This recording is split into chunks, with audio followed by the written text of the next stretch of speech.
You are listening on Velvet Audio Stories. The Emerald Heiress. Chapter 11. The Rise of the Emerald Queen. The brilliant light of the New York sunrise filtered through the velvet curtains, yet it could not dispel the chill haunting the imperial bedroom. I woke up, no longer feeling the frantic panic of an amnesiac.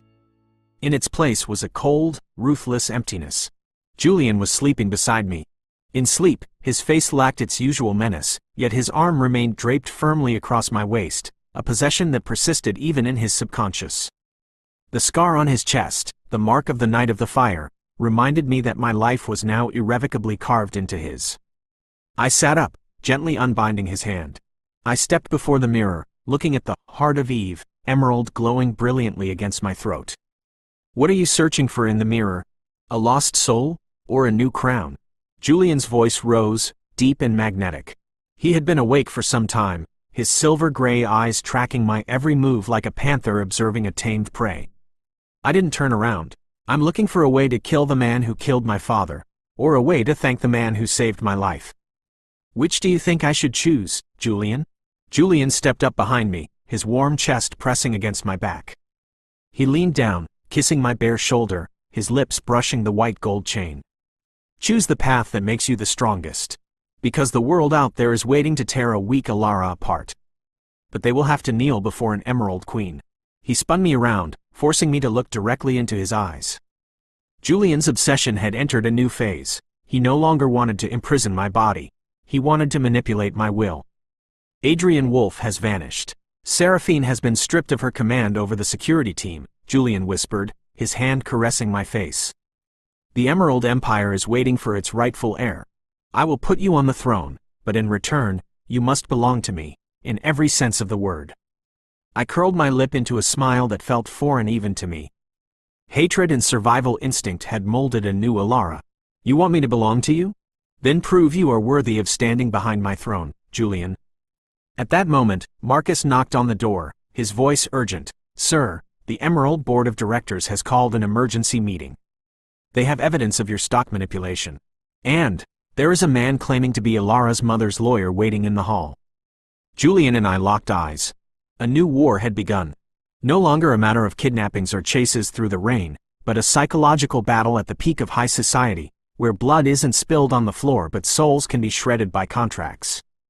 I walked toward the closet, choosing a power suit of black silk instead of a fragile dress. Julian watched me, a flash of astonishment mixed with craving in his eyes. He realized the bird in the cage had grown feathers of steel. What about Seraphine? I asked as I stepped toward the door. She is in the dungeon. Awaiting your command, Julian replied, his smile full of cruel admiration.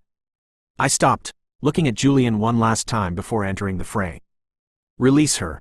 I need a loyal hound, not a soulless corpse. And Julian, never forget, the one who taught me how to be ruthless was you.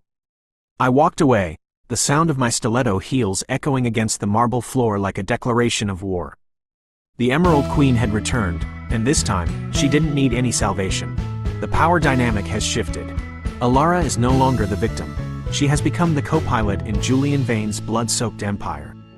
What truth does the mysterious lawyer carry about her mother? And will Seraphine remain loyal, or will she stab the woman who stole the love of her life in the back? Chapter 12. The Black Will. The Grand Hall of the Vane Corporation shuddered under the weight of newly unearthed secrets. Julian Vane stood by the floor-to-ceiling window, his tall, solitary silhouette reflected against the glass of a gray New York skyline. He didn't look at me, but I knew every nerve in his body was strained, sensing my presence in my black power suit. Your mother's lawyer has been waiting for over an hour, Julian spoke, his voice low but laced with a sharp irony. He brought a cedar box and a curse named The Truth. I stepped up beside him, the emerald at my throat glowing defiantly. Are you afraid, Julian? Afraid that my mother's will might strip away the control you so painstakingly built on the blood and bones of my family? Julian spun around, his hand violently seizing my waist and pulling me hard against his rigid chest. He leaned down, his silver-gray eyes locking onto mine with a manic obsession. I am not afraid of losing control of the corporation, Alara. I am only afraid of you realizing that even the mother you worship wasn't as pure as you imagined. Together, we descended to the main lobby. Silas Thorne, A lawyer with a weathered face and eyes harboring the melancholy of an entire era, stood there. He looked at me, then at Julian, with undisguised loathing. "Miss Alara," Silas said, opening the wooden box and producing a will with a black wax seal, the mark of Pax never meant for the public eye. "Your mother foresaw this day. She knew Julian Vane would seek to possess you in the worst way possible. And she left a clause that only you have the power to activate." Julian smirked, his breath ghosting over my hair, thick with threat. "Read it, Silas. Don't keep us waiting for this cheap theatrics." Silas cleared his throat, his voice ringing out with words that turned the blood in my veins to ice. "The entirety of the Emerald Group's shares shall belong to Alara, on one sole condition. She must marry the holder of the other half of the emerald. Not Julian Vane, but the man who holds the ring of the Laurent lineage." A deathly silence fell over the room. Julian gripped my waist so tight I let out a soft groan of pain. He let out a roar, a sound that shook the entire hall. "A betrothal to a Laurent? That old man died 10 years ago in the explosion." "He died, but his son did not," Silas said, staring directly into Julian's eyes. "He is standing at the gates of this corporation. And he carries proof that Julian Vane himself orchestrated Alara's kidnapping to seize the Heart of Eve." Just then, Seraphine stepped out from the shadows behind the door. She no longer bore her usual air of submission. Her eyes burned with a lethal defiance. I had released her, but her loyalty was now a double-edged sword. "Mr. Vane," Seraphine spoke, her voice chillingly cold. "The board of directors is aware of this clause. They are demanding your immediate resignation as chairman. If you do not let Alara go, they will call the federal authorities." Julian looked at Seraphine, then at me. He laughed, a wild, desperate sound. He pinned me against the marble wall, his kiss this time tasting of the bitterness of betrayal and the salt of extreme possession. "Do you see now, Alara? My own hound has betrayed me to choose you. My enemies are coming to steal you away," Julian whispered against my lips, his hand tightening around the emerald on my neck as if he wanted to crush it. "But this black will cannot change one fact. You are my slave, my queen. And I will burn this entire city to the ground before I let any Laurent touch you." I looked into his eyes, no longer with fear, but with a powerful resistance. I pushed him back and straightened my blazer. "The will says I must marry a Laurent to gain power. But it doesn't say I can't kill him after the wedding night to become the sole ruler, does it, Julian?" Julian froze, a flash of astonishment in his eyes. He realized the monster he had created had now grown far beyond his control. Alara was no longer running from the darkness, she was learning how to command it. The lobby doors burst open. A mysterious man entered, his face obscured by a wide-brimmed hat, the iconic ring of the Laurents gleaming on his hand. The true game had only just begun. The Black Will has overturned every piece on the board. A new enemy has emerged from the ashes of the past, and Seraphine has chosen her side in this bloody war. Will Alara accept a political marriage to reclaim her empire, or will she choose to descend into hell with Julian? Chapter 13. The Bloody Wedding Night. The rhythmic thud of the stranger's boots against the marble floor echoed like a death row countdown. He removed his wide-brimmed hat, revealing a rugged face with a long scar slicing through his eyebrow. Dominic Laurent. The man presumed dead in the Sea of Fire 10 years ago stood here now, wearing the signet ring of the Laurent lineage, watching me with the eyes of a predator who had just rediscovered a lost treasure. "Alara, my fiancée," Dominic spoke, his voice raspy and provocative. "It is time to execute the Black Will and return the emerald to its rightful place." Julian gripped my shoulder, his fingers digging into my flesh as if trying to carve me into his own body forever. A thick, lethal aura radiated from him, siphoning the oxygen out of the grand hall. "You think you can just walk in here and take her, Laurent?" Julian growled, his smile now a distorted mask of madness. "She is not an inheritance. She is my very breath. And you have no right to touch the breath of a devil." I felt a slight tremor in Julian's hand, not from fear, but from a burgeoning, cruel euphoria. He turned to me, his silver-gray eyes locking onto mine, forcing me to face a possession that felt like suffocation. "You want power, don't you, Alara?" Julian whispered, his lips grazing my ear. "Then marry him. But remember, your wedding night will have no roses. It will only have the blood and the truth I will force you to taste." I looked into Dominic's eyes, then back at Julian. Survival instinct rose within me, cold and razor sharp. I will marry, but not because of the will. I am marrying to rightfully reclaim everything that belongs to Emerald. And Julian, you will be the one to witness the downfall of every person who ever lied to me. That night, the Vane Manor was transformed into a somber chapel. There were no guests, no celebratory music. Only Seraphine stood in the dark corner with a loaded gun, and Marcus guarded every exit.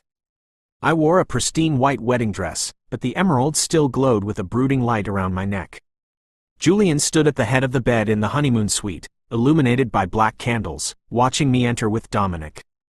"Begin," Julian ordered, his voice as cold as ice. Dominic approached me, intending to plant a kiss on my hand, but Julian abruptly drew his gun, pressing it against Dominic's temple. "You can have the title of husband on paper," Julian hissed through gritted teeth, his face the very embodiment of extreme possession. "But if you touch a single hair on her head, I will make you watch your own entrails before you die. Tonight, she still belongs to me." The confrontation between the two men exploded. Dominic smirked, showing no fear of the barrel. "Vane, you lost the moment you erased her memory. She will never love the man who killed her father, even if it was to save her." I stood there, watching these two monsters tear at each other for me. A strange pleasure crept through my veins. I was no longer the victim. I was the center of this destruction. "Enough," I screamed, wrenching the gun from Julian's hand. I aimed it at both of them. "Tonight is my wedding night, and I will choose which one of you survives to walk out of this room with me." Julian looked at me, the shock in his eyes gradually turning into a frantic craving. He realized his Alara had completely turned. He stepped closer, letting the muzzle touch his chest. "Fire, my little doll," Julian whispered, his hand sliding up my thigh, hitching the white wedding skirt high. "Shoot me, or let me teach you how to make this Laurent regret he was ever born." Thunder roared outside as lightning illuminated the room, which was thick with the scent of gunpowder and obsessive desire. The bloody truth of the fire 10 years ago was about to be fully exposed by an unexpected witness. A bloody wedding with 2 grooms and a bride with a heart of steel. What will Julian do to keep Alara when Dominic holds the final piece of the puzzle regarding her mother? And who truly pulled the trigger that night? Possession has turned into a psychological massacre. Chapter 14. Confessions at the Edge of the Abyss. The muzzle of the gun in my hand still carried the cold bite of steel, but Julian's chest was colder. He did not retreat. He stepped forward, pressing his heart against the barrel, his silver-gray eyes burning with a morbid euphoria. "Pull the trigger, Alara," Julian whispered, his voice splintering against the roar of the rain outside the window. "Finish the man who loved you in the most brutal way, or finish the man who, in the name of love, is tearing you in half." Dominic Laurent stood there, a smirk still lingering on his lips even though death was only an inch away. He pulled a scorched silver mask from his coat pocket, the last remaining relic of my father. "Julian says he shot your father to save you?" Dominic laughed aloud, the sound echoing through the honeymoon suite filled with black candles. "He's only half right." He pulled the trigger. "Yes. But Alara, do you know why your father went mad that night? Why a father would want to burn his own daughter alive just for a gemstone?" I looked at the silver mask, my head spinning. The shattered fragments of memory began to bleed again. "Because this gem isn't property," Dominic hissed, his gaze turning lethal. "It's a ledger, a list of everyone who dipped their hands in the Vane Group's human trafficking ring 10 years ago. Your father intended to hand it to the police, and Julian, he incinerated your entire family to tie up loose ends. He didn't save you, Alara. He locked you away to ensure this secret would die along with your memory." A deathly silence took hold. I looked at Julian, the man who had stayed awake all night to guard my sleep, the man who had erased my memory to protect me. My hand holding the gun trembled. "Is it true, Julian?" I spat through gritted teeth, feeling my heart being crushed. Julian didn't deny it. He only stepped closer, his large hand enveloping mine as it gripped the gun, directing the muzzle straight at his heart. "If my death can wash away that truth in your eyes, then pull the trigger. But remember, Alara, the man standing before you as your husband, Dominic Laurent, is the one who lit the first flame that night to blackmail your father." The confrontation between the two monsters exploded. My survival instinct took over. A cold, ruthless clarity seized my mind. I understood now. In this game, there were no heroes. Everyone was an executioner. I slowly lowered the gun, but not to surrender. I turned to look at Seraphine standing at the threshold, her eyes filled with horror. "Seraphine," I called out, my voice terrifyingly calm. "You want Julian, don't you? Then do me a favor. Take this Laurent down to the basement. I want him to confess before I end him myself." Seraphine froze, then a wicked smile slowly formed on her lips. Her jealousy had found an outlet. She stepped toward Dominic, the barrel of her gun pressed against the nape of his neck. Julian watched me, the craving in his eyes now mixed with a primal fear. He realized his doll hadn't just turned dark, she was starting to swallow his own darkness. "What are you planning, Alara?" Julian whispered, his hand tightening around my waist. I turned back, pressing my lips to his ear, the kiss this time carrying the bitter taste of revenge. "I'm going to do what you taught me, Julian. I'm going to possess you, Dominic, and this entire blood-soaked empire. Our wedding night is just beginning." I pushed Julian down onto the bed covered in black silk, my hands tearing through the pristine white wedding dress to reveal the emerald glowing against my chest. Possession had changed hands. I was no longer his slave.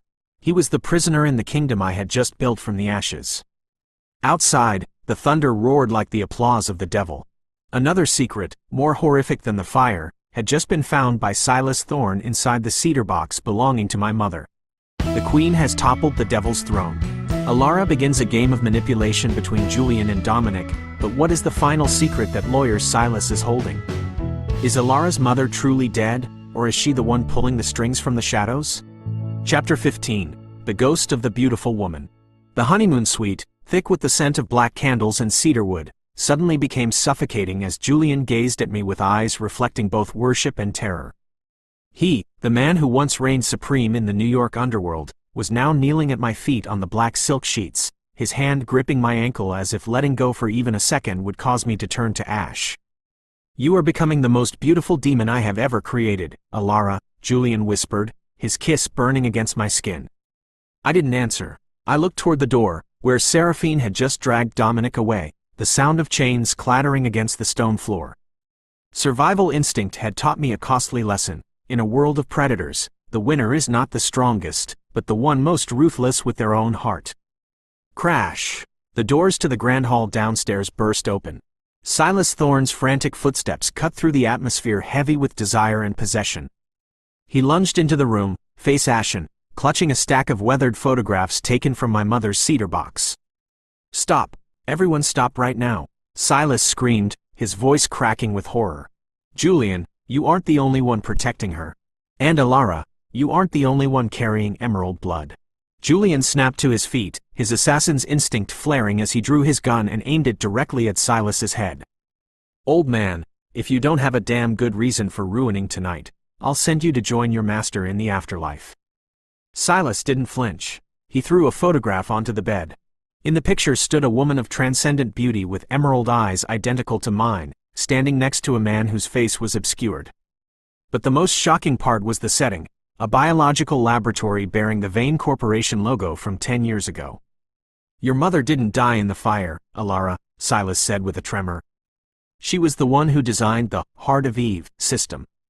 That gem isn't a blacklist, it's the decryption key for a serum that can alter human genetic structure. And the woman in the photo, she is still alive." A cold chill raced down my spine. Julian froze, the gun in his hand lowering slightly. "What the hell are you talking about? I saw her body with my own eyes." "You saw what they wanted you to see," a low, authoritative, and haunting female voice echoed from the balcony. We all turned. Through the storm and rain, a woman stepped out of the shadows. She wore a kipao of deep green silk, her face unnaturally youthful, and around her neck was the other half of the emerald we had been searching for. Isabella Emerald. "Mother?" The word caught in my throat. She didn't move to embrace me. She looked at me the way a scientist observes their most successful specimen. "Alara, my darling daughter. You have done so well." Julian's obsession and Dominic's betrayal were both necessary catalysts to perfect the instincts of a true emerald. Julian roared and lunged toward her, but lightning fast, a tactical squad dressed in black swarmed in through the windows, their muzzles surrounding the entire room. Isabella brushed her fingers against Julian's face, a gesture of profound contempt. "Julian Vane, my loyal hound. You thought you possessed my daughter? No. You were merely the keeper of the treasure until the day I returned to claim it. Julian's possession crumbled into shards as he realized he was just a pawn in a much larger game. As for me, I stood there, caught between the mother who had just risen and the murderer who had saved me, realizing that the hell I had just escaped was only the first level. Isabella approached me, unfastening the half-gem from her neck and snapping it onto the emerald around mine. A blinding, painful surge of green light erupted. Now, Isabella whispered in my ear, choose, Alara. Do you want to be the queen of a dead empire, or the lord of a new world with your mother? I looked at Julian and saw the despair and mad love in his eyes. I looked at Isabella and saw the coldness of ultimate power.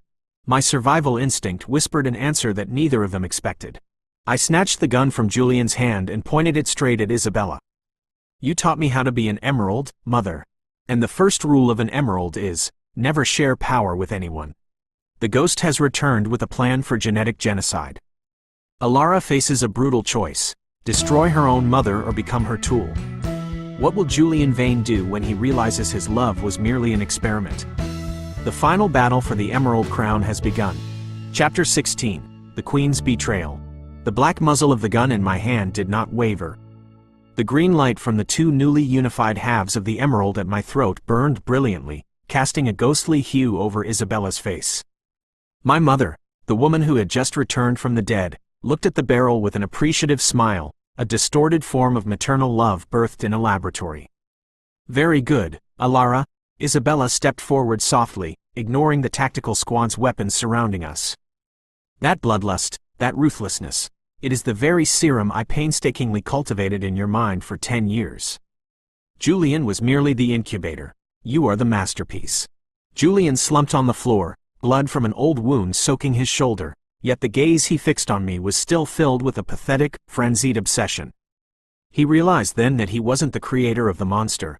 He was merely its keeper for the true master.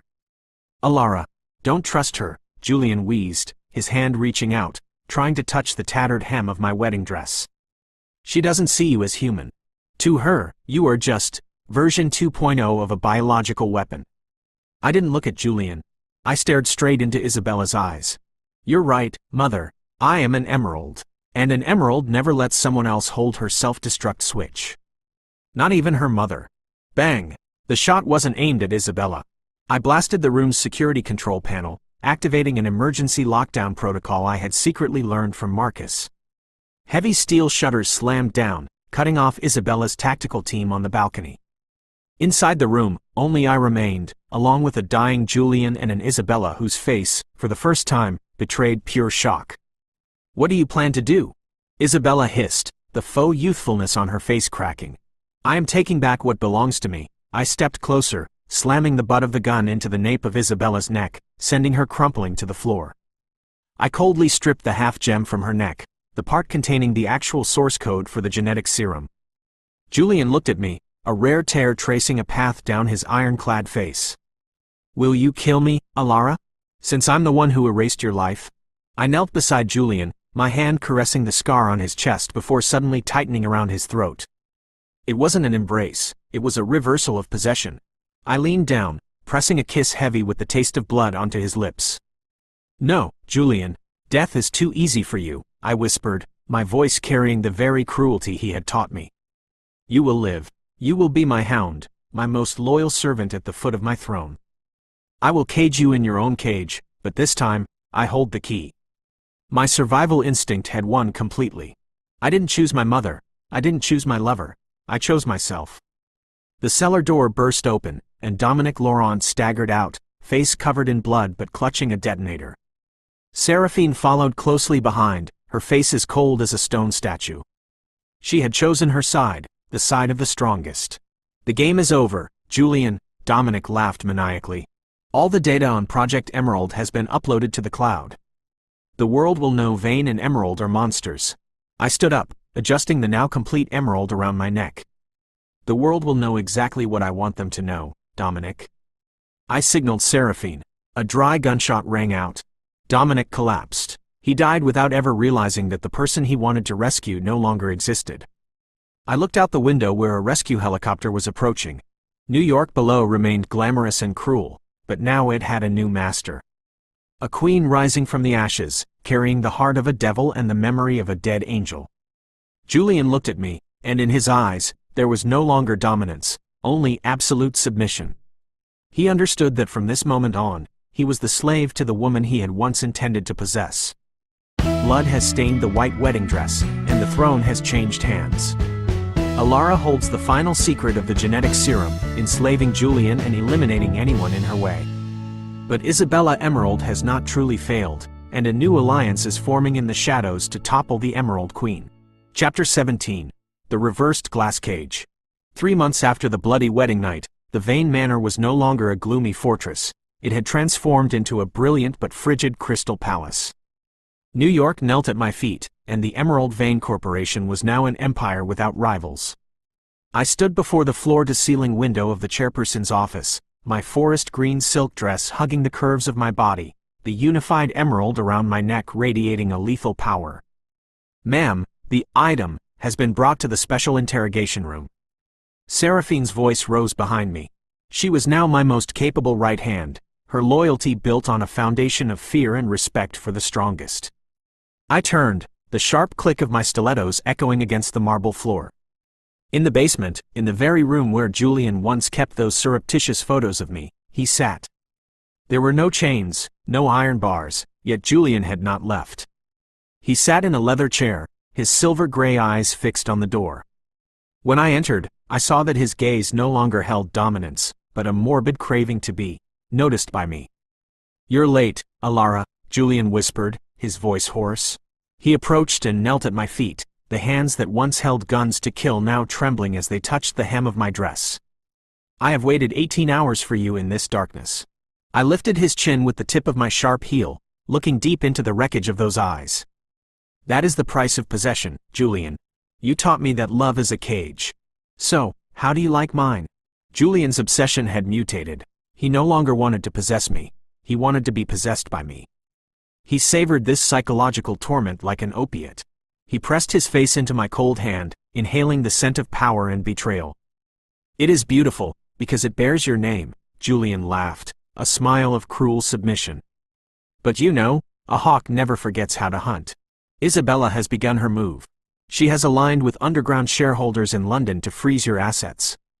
I gripped his jaw, my nails digging into his skin. "She thinks she can take back what she lost? I have the serum source code. I am the one who holds the future of humanity." At that moment, the large monitor in the room flickered to life. An anonymous video was sent.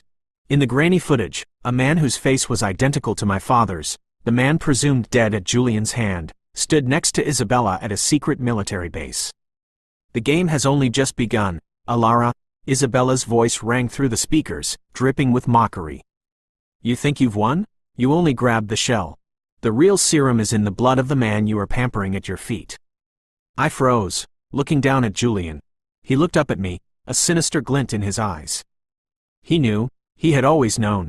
He let me imprison him, let me torment him, only to ensure that I could never leave him without destroying myself. "Do you want my blood, Alara?"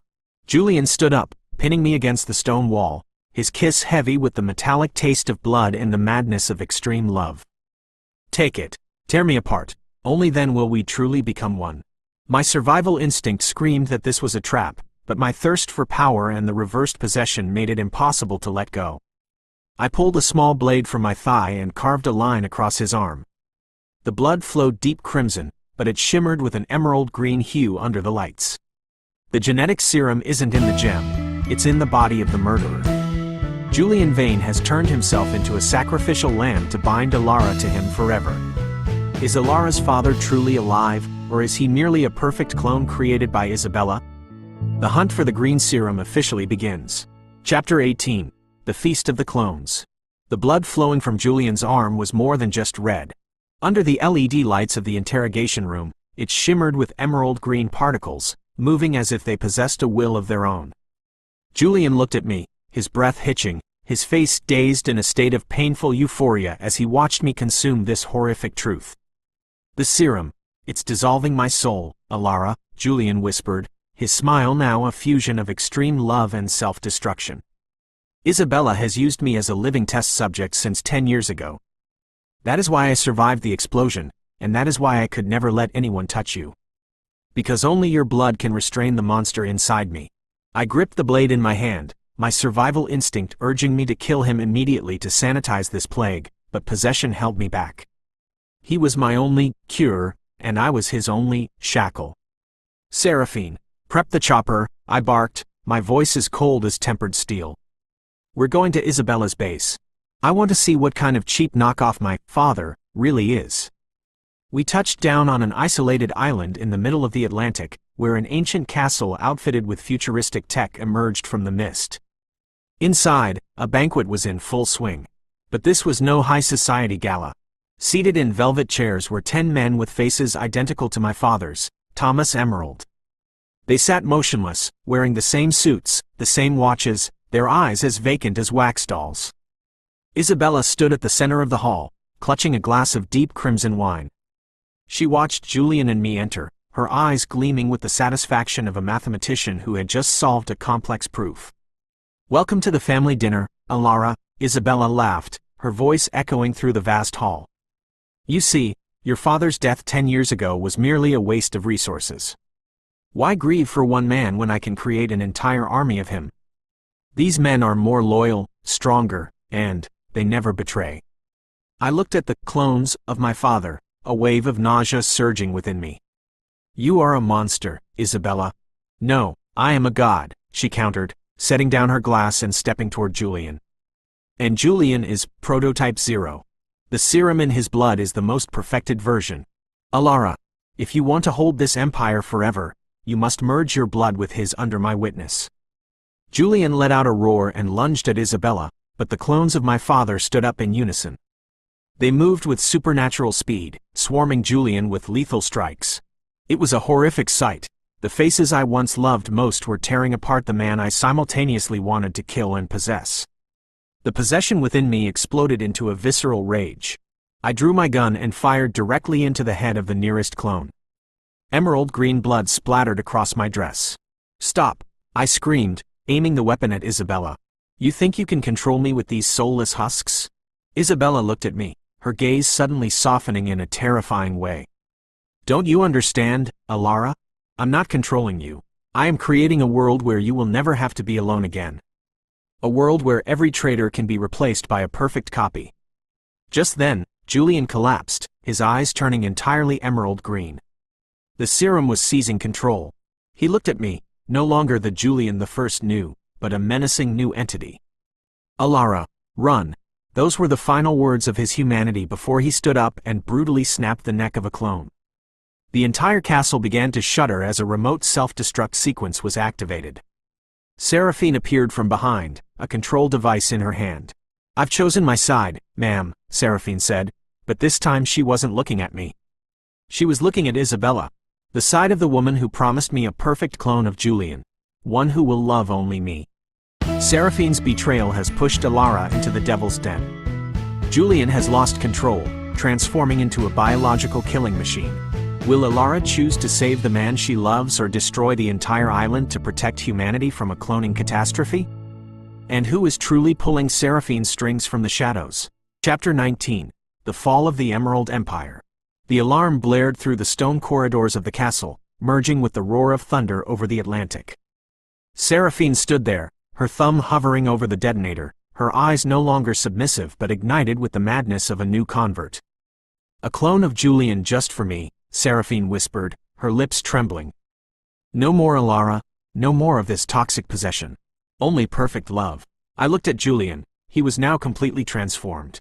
Emerald green veins bulged across his neck, his silver-gray eyes turned into 2 glowing, murderous emeralds. He let out a roar, a sound no longer human, and lunged forward to tear my father's clones apart like a predator in a flock of sheep. Green and red blood mixed, splattering across the ancient walls. Look, Alara! Isabella spread her arms wide, her voice filled with morbid excitement. That is the power of the serum. Julian is the only one who can endure it, but you are the key to taming him. Don't waste your life on a dying entity. Come with your mother. Survival instinct screamed in my head.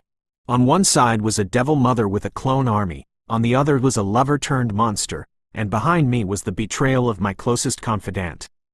I'm not going anywhere, I growled, drawing the gold-plated pistol from my waistband. And I will not let anyone possess me ever again. I didn't shoot Isabella. I spun around and fired directly at Seraphine's arm holding the device. The gunshot cracked, Seraphine shrieked, and the device hit the floor. But before I could grab it, Julian, or rather, the thing controlling his corpse, lunged. He gripped my throat, lifting me high into the air. His strength was terrifying. The air was forced from my lungs. His emerald gaze pierced through me, but deep within, I saw a flicker of agony. Julian was fighting not to crush my neck. Lien, I wheezed, my hand caressing his burning face. You said, only my blood could restrain you. Then take it. In a frantic moment of reversed possession, I didn't resist. I pulled his head down, initiating a kiss on his blood-stained lips while biting hard into my own. My blood flowed into his mouth. A powerful surge of electricity raced through both our bodies. Julian froze, the emerald light in his eyes softened, and the bulging veins began to recede. He let go of me, collapsing to the floor, gasping for air. The blood of the emerald lineage truly was the only antidote. Damn it! Isabella screamed. She realized her plan was being dismantled. She pulled out another control device, ordering the remaining clones into a full-scale assault. Kill them all. Keep Alara alive. At that moment, the self-destruct sequence Seraphine had activated began its final countdown. The castle floor cracked. 1,000-year-old stone pillars buckled. Alara, go now! Julian roared, using his last ounce of strength to push me toward the balcony, where a rescue helicopter was lowering a winch line. I looked back. Isabella was being trampled by her own clones in the chaos. Seraphine lay unconscious amidst the rubble. And Julian, he stood there, at the epicenter of the explosion, wearing a look of total contentment. I won't let you be alone, Julian whispered through the gale. But I also won't let you be a slave to anyone, not even me. Boom! A massive sphere of emerald light swallowed the entire island. The pressure from the blast threw me back. When I woke up on the helicopter, looking down, there was only a black sea and drifting debris. The Emerald Empire had fallen. Julian was gone. Or at least, that's what I thought. I looked down at my hand, where the wound Julian had caused was healing at an impossible speed. And in my coat pocket, a small slip of paper had been tucked away. The game has only just begun, my queen. See you in London. The isolated island has exploded, but the truth remains. Alara now carries the power of the serum within her. Julian has vanished mysteriously, and a new power in London is rising. Is Julian dead, or is he quietly building a new empire to hunt Alara down once again? Chapter 20. Ashes and a New Crown. The roar of the helicopter engine in the Atlantic night sky gradually pulled away from the burning island.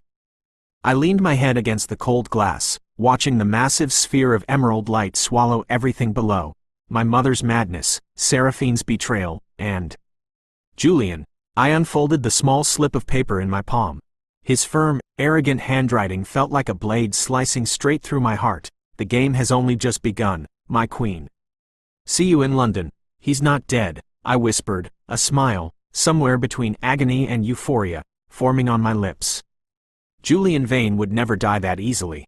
He had turned himself into a ghost to haunt me, ensuring his possession became a permanent part of the blood in my veins. I reached up to touch the wound on my arm. It had vanished completely, leaving not even a faint scar.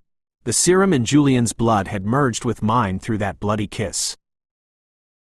I felt a new surge of power, a survival instinct far beyond human limits pulsing through my body.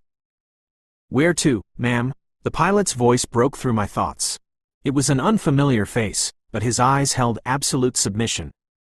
I noticed the signet ring on his hand, the crest of the Laurent lineage. To London, I commanded, my voice cold and authoritative as a tyrant's. But first, erase every trace of the old Alara. From now on, the world only knows the Emerald Queen. I picked up the satellite phone and made a call Julian would never have expected. Silas, do you have the data? It is done, miss. Lawyer Silas's voice came from the other end, trembling yet loyal. The entire Vane Group blacklist and Isabella's original formula are in our hands. But there is a problem. Speak. The man in the photo. Your father. We just received a GPS signal from him in a secret vault right in the heart of London. And that mysterious Laurent, he didn't just want to marry you for assets. He's hiding a secret about why Julian truly went mad 10 years ago. I hung up. Every chess piece had been reset. Julian thought he was hunting me, but he had no idea that I was the one weaving the web. Possession had become a high-stakes game of antagonism, where love was merely a pawn on the board of power. I unfastened the emerald from my neck, watching it glow brilliantly in the darkness of the cabin. The two halves had unified, just as the darkness and light within me no longer had a boundary. I was no longer Julian's doll, nor Isabella's specimen. I walked to the mirror and used Julian's note to wipe the dried blood from my lips. My eyes now flickered with a haunting emerald tint, a final warning to those who dared oppose me. Julian, if you want to play, I will give you the bloodiest banquet London has ever seen, I whispered into the void, where I knew his ghost was watching. The helicopter plunged into the thick fog, heading toward the old continent. A new era had begun. An era of absolute dominance. The island has turned to ash, but Alara has truly awakened with the power of a god. Julian has vanished to become a hidden predator, and the secret of her father in London awaits to be uncovered. Who is truly pulling the strings of the Laurent family? And what did Alara's bloody kiss awaken inside Julian?